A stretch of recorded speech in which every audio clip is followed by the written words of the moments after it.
a partir do verso 11. É uma leitura um pouquinho extensa, então vou ler ela rapidinho. Hoje veio comigo a minha esposa, que está sempre comigo aí, minha gatinha. E essa camiseta, sim, é só minha e dela. Na verdade é dela e eu copiei. Ela agora está... Pastor, eu tenho que começar a fazer a agenda da minha esposa agora. Ela é psicóloga, né? E aí os irmãos achou ela aí. E aí ela anda pregando e ministrando para tudo quanto é lugar. Na verdade, não é mais ela que me acompanha, eu que acompanho ela. Quando sobe uma brecha, eu que prego. E aí ela inventou de fazer umas camisetas agora. Eu falei para ela que a gente vai ter que começar a vender camiseta, porque se toda vez que ela for pregar a gente for ter que fazer uma camiseta, irmão, daqui a um dia tem que vender meu carro para poder bancar. Porque então essa camiseta Ide e pregou o evangelho toda, foi ela que fez uma pregação dela, e aí ela fez duas. Por isso, se você quiser, pede ela. Amém? Achou aí? Gálatas capítulo 1, verso 11, diz assim a palavra do Senhor. Irmãos, quero que saibam que o evangelho por mim anunciado não é de origem humana.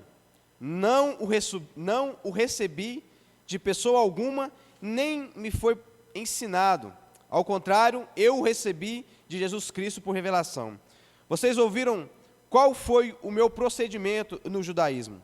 Como perseguia com violência a igreja de Deus, procurando destruí-la.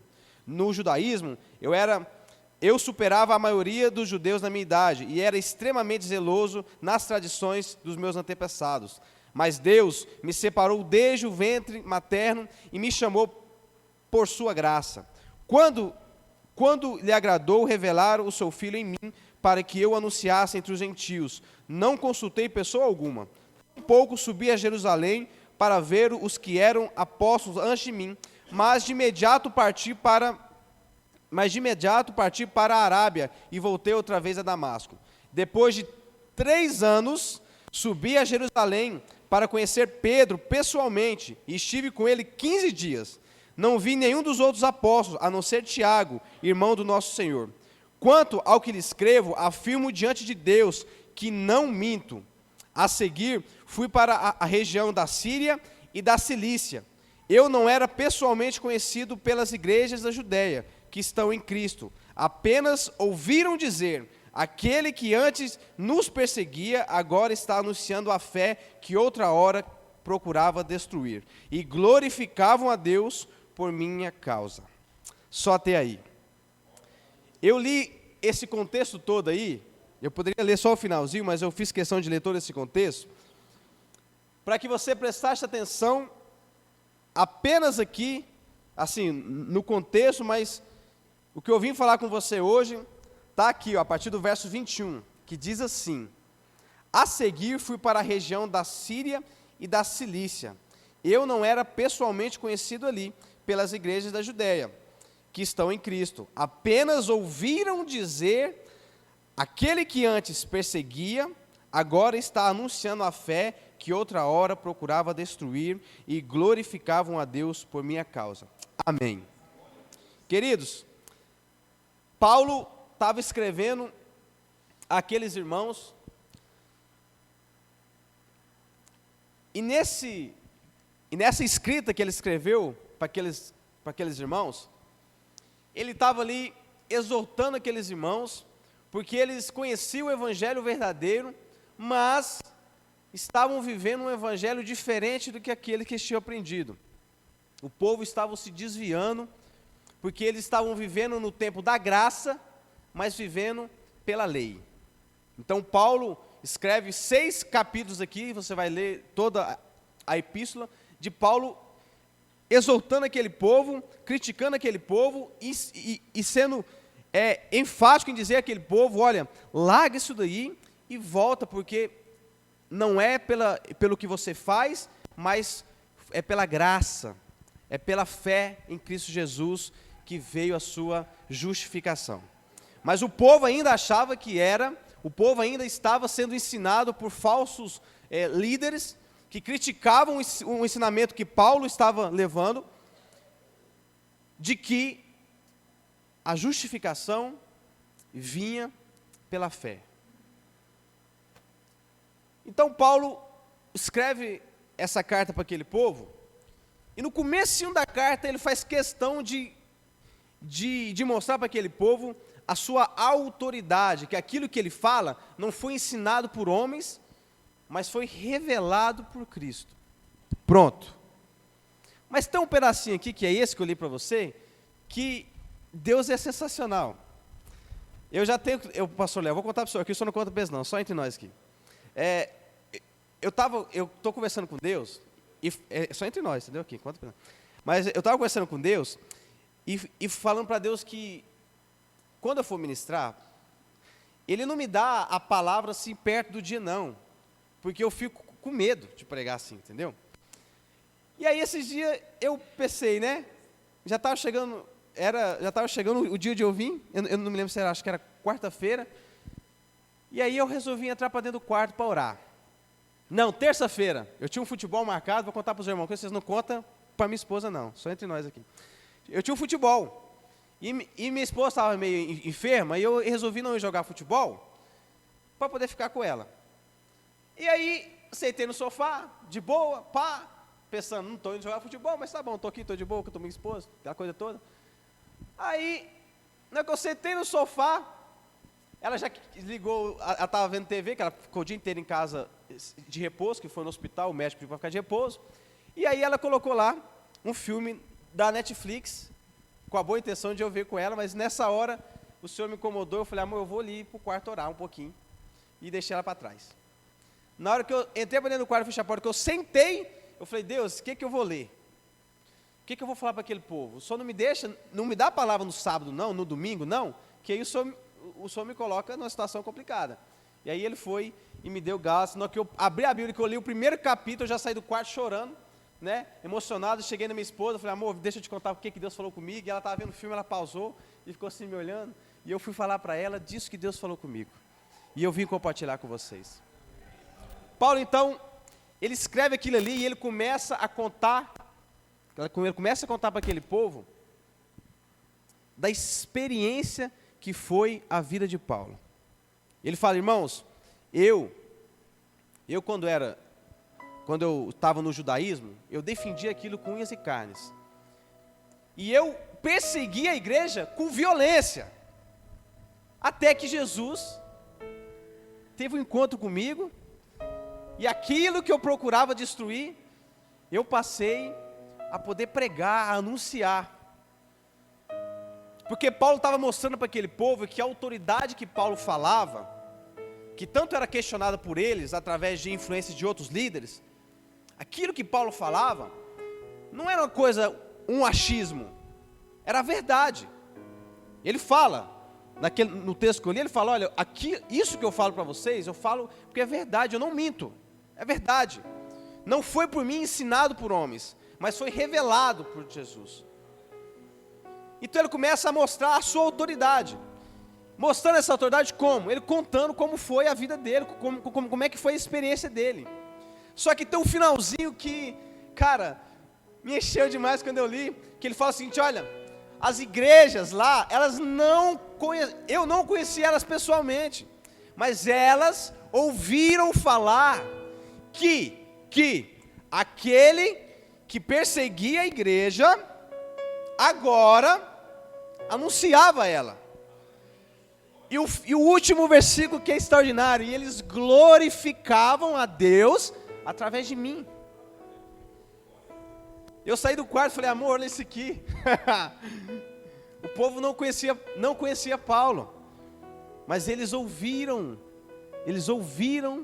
o que Paulo estava fazendo, e aquilo ali fizeram eles glorificar a Deus. Sabe o que eu entendi com isso? Olha, só um parêntese, querido. Alguém solteiro aqui? Solteiros? Vocês estão levanta a mão, menina. Você está solteira, né? Dessa idade, se não levantar a mão, vou te dar uma butinada. Solteiro, né? Pode levantar também, Rira. Eu sei que você está solteiro, filho. Solteiro também, irmão? Pessoal, casa com gente que é crente, tá? Eu falo isso sempre que eu vou pregar, eu falo. Eu casei com uma. E aí, quando eu contei para minha esposa, como eu estava cheio com essa passagem, ela falou assim para mim, nossa, tem uma frase que eu ouvi, que é tal. E eu falei, nossa, que frase extraordinária. E é justamente o tema que eu dei para a minha palavra hoje. Que você talvez seja a única Bíblia que alguém vai ler. Eu vou dizer de novo porque eu acho que você não entendeu. Você talvez seja a única Bíblia que alguém vai ler.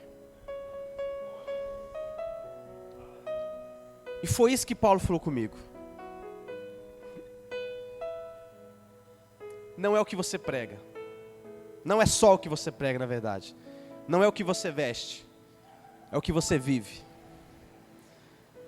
Paulo não foi naquelas igrejas nenhuma vez. Ele não foi lá fazer um sermão. Ele não teve um culto. Não teve. As pessoas ouviram falar de um homem que antes perseguia, mas que agora anunciavam. Querido, não é o que você faz aqui dentro. Aqui dentro é um hospital que você vem para sarar suas feridas, para você se recuperar, para você se reerguer. Mas o evangelho, ele tem que ser vivido lá fora, velho. É lá fora que as pessoas têm que olhar para você e falar assim: cara, eu não sei de que igreja nenhuma você é.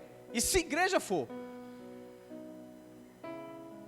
Mas isso que você faz, esse Deus que você tanto vive, isso aí me interessa. Eu acho que eu quero experimentar disso daí.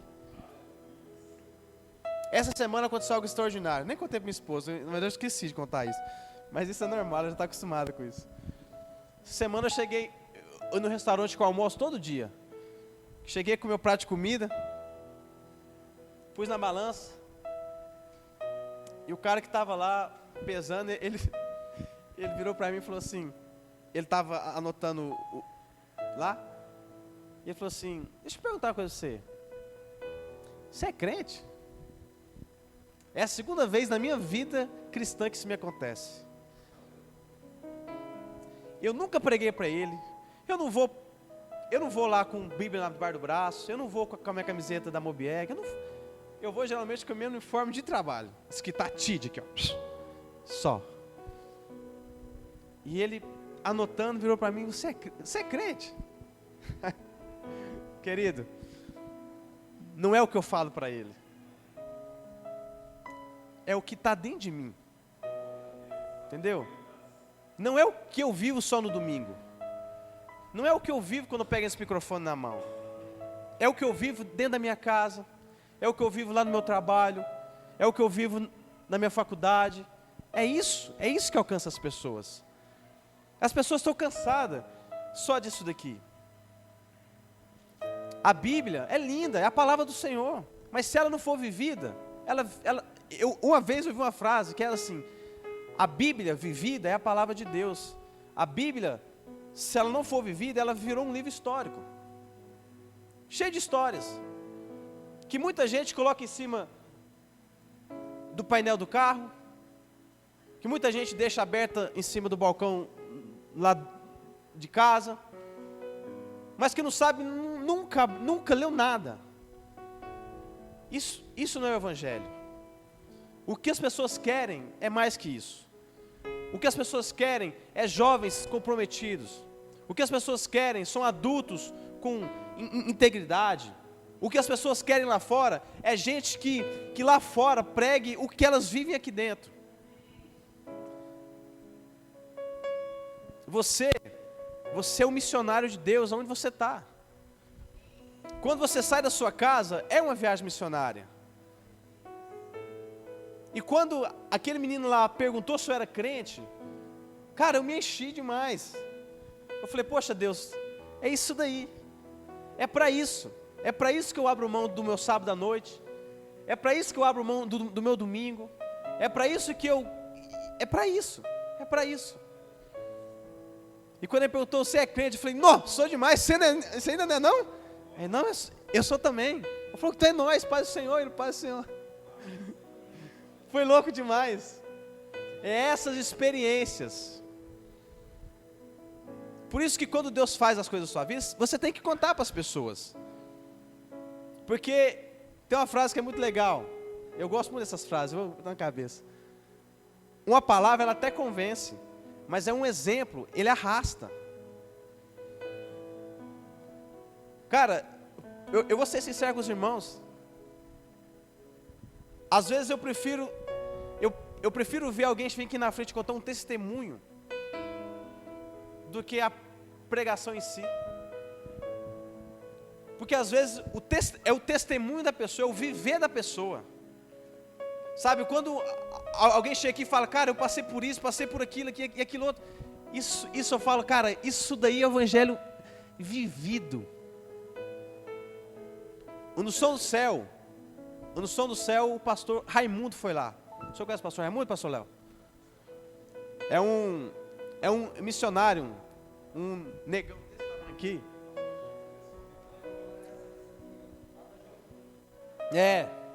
Gosta de tocar um tambor. Ele foi com a gente, ele abençoou a gente lá, no som do céu. E a gente foi de ônibus. E adivinha? Sentei perto dele, um tempão nós conversando. Cara, você conversa com uma pessoa dessa, com um missionário. Eu tive a oportunidade de conversar com o pastor Raimundo.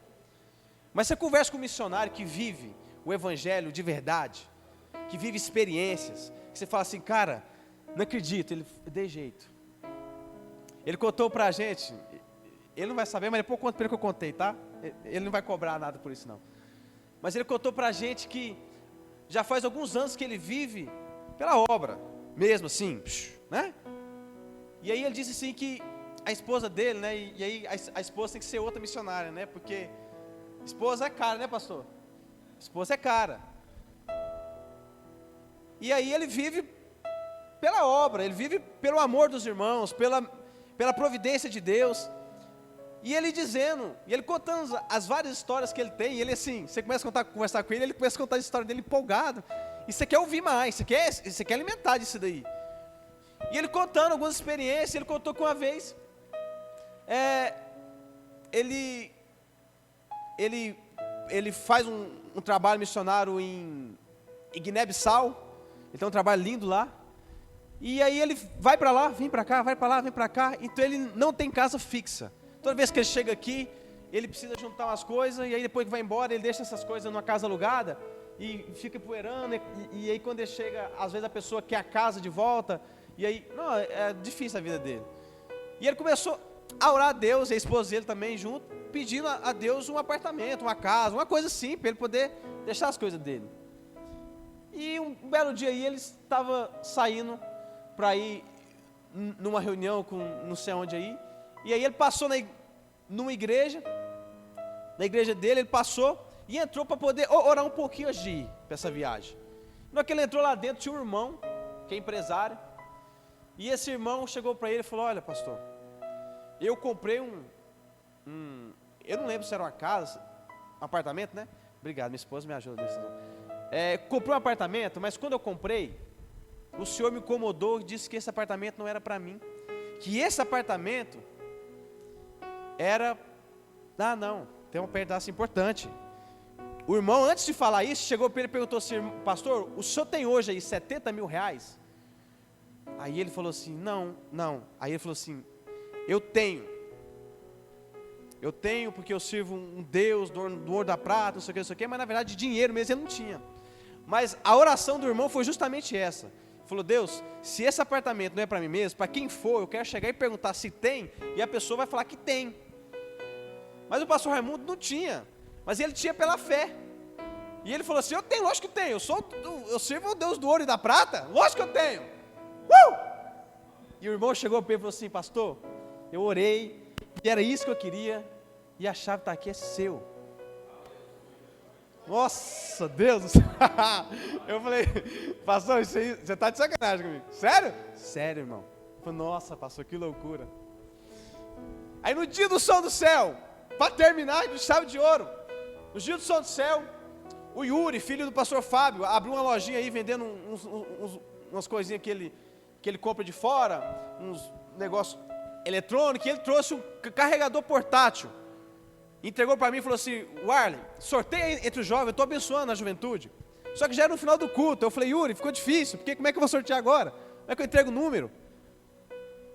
E aí chegou uma jovem lá da minha igreja e falou assim: Warley, já que você não vai sortear, apresentei o pastor. O pastor com esse negócio, o pastor Raimundo, ele viaja muito, às vezes ele precisa. E eu cheguei para ele, falei: pastor Raimundo, eu queria te abençoar com isso aqui. E ele falou: não, irmão, sério, entendesse? Eu, sério. E ele falou assim: deixa eu te contar, a minha esposa estava orando para ganhar um trem desse. E porque a gente viaja muito e a gente não tem. E não sobra dinheiro para comprar essas coisas, porque a gente vive, pela misericórdia de Deus, a gente vive, Deus supre o que a gente precisa, mas não é o trem que sobra. Eu falei: não, pastor, aí só me quebra de jeito. Não, mas a minha esposa orou, o negócio sim, mas a minha esposa orou. Então, essas coisas, essas experiências, vale mais do que a palavra que ele ministrou lá no som do céu. É disso que as pessoas têm que entender, essas coisas que as pessoas têm que ver na gente. É você chegar e falar: pessoal, olha, eu vivo um sobrenatural que não está só na Bíblia, está aqui, ó. Está aqui, é verdade, é real. Eu falo algo que é real. Em Gálatas, um pouquinho para frente, no capítulo anterior, Paulo, e eu, fica nervoso, e eu falei com a minha esposa hoje sobre isso, ontem também, falei: amor, Paulo é doido, porque Paulo danou com nada mais, nada menos que Pedro, na frente de todo mundo. Aí minha esposa falou assim: amor, mas calma, o que é Pedro? Eu falei: Pedro é o cara que andou sobre as águas. Aí minha esposa: mas afundou, mas andou. Pedro fez um punhado de coisa, e Paulo foi lá brigar com ele, na frente de todo mundo. Você vai ler aí no capítulo 2, que Paulo chega para Pedro, e vê uma coisa que Pedro fez, e que ele não achou certo. Pedro sentou numa mesa, Pedro é judeu, sentou na mesa com os gentios, e estava comendo. Quando os outros judeus chegaram, Pedro levantou da mesa, com vergonha do que eles iam pensar sobre ele, e saiu e se afastou. Paulo então falou na frente de todo mundo: Pedro, você é judeu, mas vive uma vida de gentil. Como é que você prega para que os gentios vivem uma vida de judeus, se nem você vive? É isso. Como é que eu e você vamos pregar uma coisa se eu e você não vive? Como é que as pessoas vão acreditar num Deus que nem você vive? Os irmãos me desculpem se acharam que eu vim aqui pregar um não. Hoje também na escolinha bíblica, a gente falando sobre isso. Eu prefiro perder, o pastor Léo, ovelha, porque eu estou falando a verdade, do que ficar com ela aqui, passando a mãozinha na cabeça dela. Tem que pregar a verdade, pronto, acabou. É pecado, pronto. Pecou, levanta e continua a andar. É isso, pronto. Não tem mais, é pronto, é assim. O evangelho é isso aqui. Tudo que é contra isso aqui não está certo. Paulo ainda fala isso também. Fala aqui, ó. Se alguém pregar alguma coisa fora do que vocês aprenderam, é amaldiçoado, pode ser até anjo. É amaldiçoado. Porque o evangelho é isso daqui. É você que tem que se enquadrar nisso daqui, não é isso daqui se enquadrar você. Por isso que tem muita igreja por aí, mas ainda a gente vê tanta atrocidade por aí afora. Porque as pessoas querem fazer o evangelho e se enquadrar nas pessoas, e não ao contrário. E é exatamente isso que nós temos que fazer. É nos enquadrarmos no evangelho e pronto.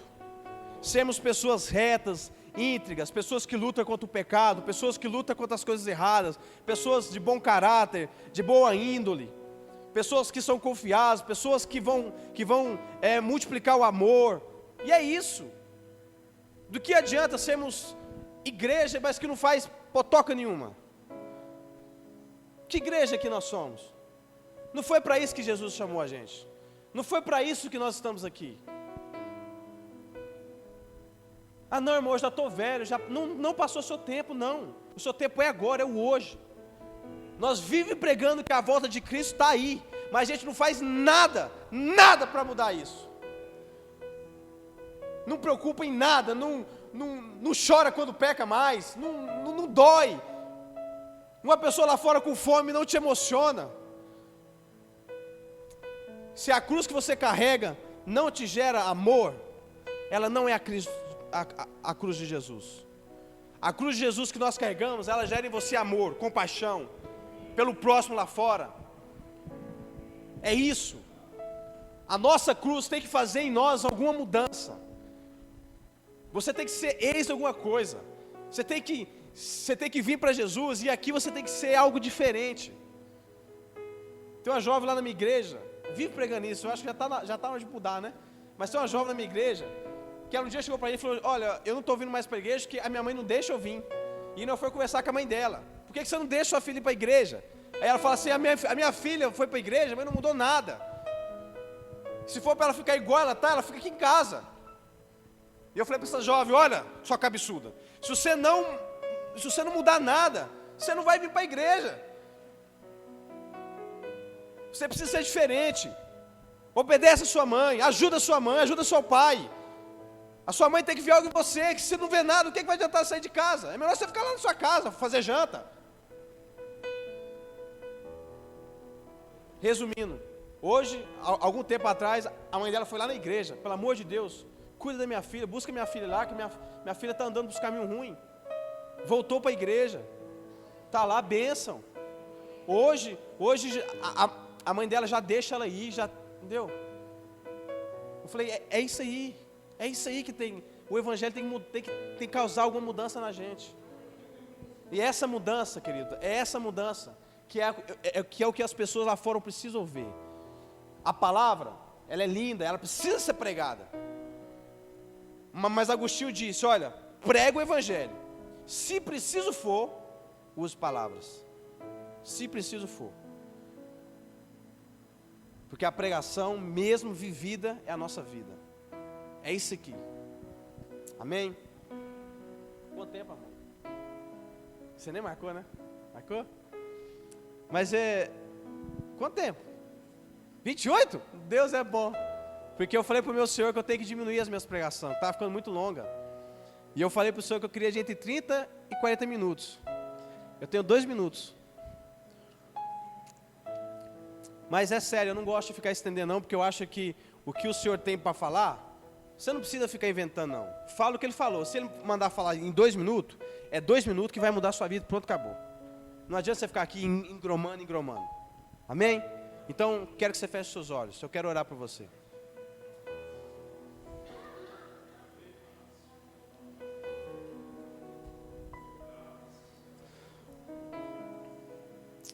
Deus, Pai, no nome de Jesus, ó Deus, olha para a sua igreja, olha, Jesus, para cada um dos nossos irmãos que estão aqui hoje.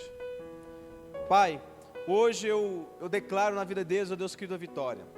Pai, hoje eu declaro na vida deles, ó Pai querido, um espírito de coragem, um espírito, ó Deus querido, de ousadia, Deus. Ó Pai, que no nome de Jesus eles possam ser lá fora, Deus, aquilo que eles têm vivido aqui dentro da casa do Senhor. Amado Deus, que essa igreja continue fazendo a diferença neste lugar. Que essa igreja continue sendo, ó Pai querido, relevante aqui nesse setor. Ó Pai querido, que eu ainda quero ouvir, ó Pai, tantas outras maravilhas que essa igreja ainda há de fazer, fora aquelas que já tem feito neste lugar. Pai, olha para a vida de todos aqui. Derrama a Tua graça, a Tua unção. Pai, que eles possam ser cheios do Espírito Santo do Senhor, que eles possam continuar sendo esse povo eleito, essa geração que tem feito, ó Deus querido, grandes coisas relevantes para o Senhor. Pai, louvado seja o nome do Senhor neste lugar. Obrigado pela vida de todos aqui. Hoje, ó Pai querido, nós falamos sobre o bom testemunho, sobre o ID, sobre sermos uma vida, ó Pai, lá fora relevante, sobre a nossa vida ser, Jesus, a Bíblia que outras pessoas vão ver. Pai amado, Pai querido, faz de nós, ó Pai querido, instrumentos na mão do Senhor, aonde nós estivermos, ó Pai, que possamos ser, ó Pai, reflexo do Senhor aonde estivermos. Pai querido, que aonde colocarmos, ó Deus, a planta dos nossos pés, ó Pai, o inimigo possa bater em retirada, Deus querido. Pai querido, que a nossa presença possa incomodar as trevas, amado Deus. Ó Pai, que aonde estivermos, ó Deus querido, a mudança há de chegar, porque nós somos instrumentos enviados pelo Senhor. Pai, essa é a nossa oração no dia de hoje. Muito obrigado, Pai, pela essa oportunidade. No nome santo do Senhor Jesus. Amém. Amém.